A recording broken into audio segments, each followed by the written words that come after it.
المطلقات يتربصن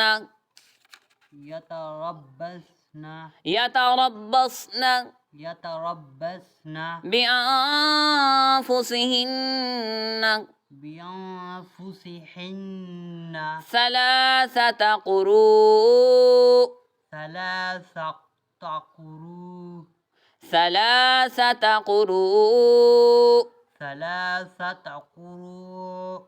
ولا يحل لهن أن يكتمن ما خلق الله في أرحامهن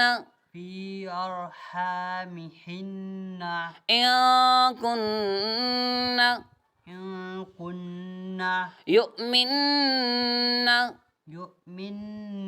بالله واليوم الآخر وبعولتهن أحق بردهن في ذلك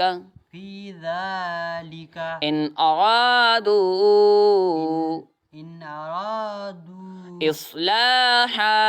إصلاحا ولهن مثل الذي عليهن بالمعروف وللرجال عليهن درجة والله عزيز حكيم الطلاق مرتان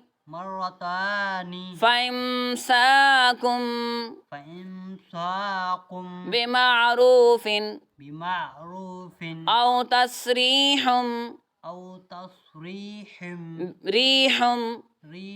بإحسان ولا يحل لكم أن تأخذوا مما آتيتموهن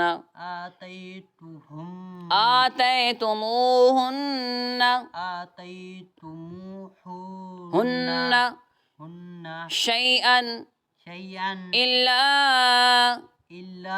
أن يخافا ألا يقيما حدود الله فإن خفتم ألا يقيما حدود الله فلا جناح عليهما فيما افتدت به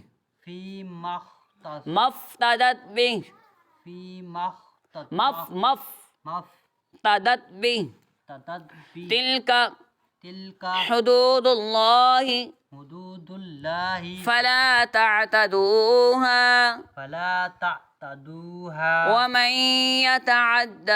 ومن يتعد حدود الله